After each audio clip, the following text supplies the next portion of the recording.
今日唔同大家講工作，同大家傾下家庭關係。唔知道你哋平時同屋企人嘅關係係點嘅呢？有冇試過覺得隨住年紀越大，同家人嘅關係都會有所轉變？以我自己為例，屋企唔可以話係一個破碎家庭，但都唔係一個完美家庭。由細到大都發生過好多事，我自己都會稱自己有少少 PTSD， 所以而家有時同屋企人相處都會突然有一下有啲以前畫面彈出嚟。每當嗰個畫面彈出嚟，我就會覺得可能因為性格唔同，價值觀有差異，咁不如唔好溝通啦。我寧願避開，避免發生衝突。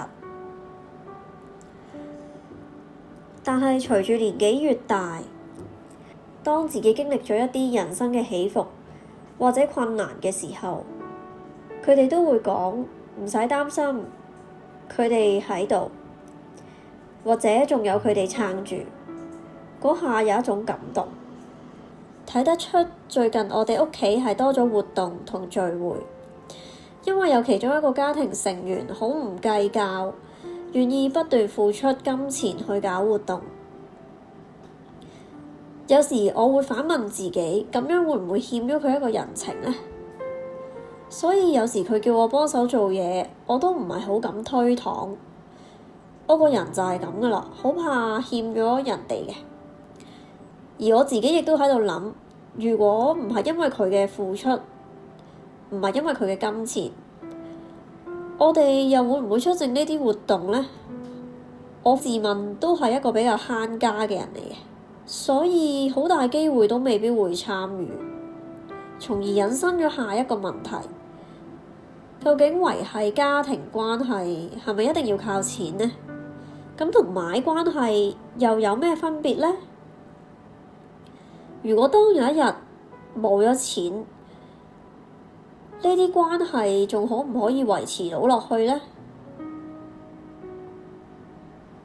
有聽開我 podcast 嘅朋友都知道我係一個高敏嘅人嚟嘅，所以呢位家人付出金錢嘅時候，我都會好自然咁樣就會睇到佢身邊另一半面部嘅微表情。有時我有少少 sense 到佢未必好鍾意嘅感覺，或者係我太敏感啦。我諗其實從小長大累積咗好多嘅矛盾，如果要重新建立返嗰種信任同埋連結，其實都真係好需要時間同耐性。我知道身邊好多朋友都移咗民，未必好容易咁樣可以同屋企人聯繫或者見面。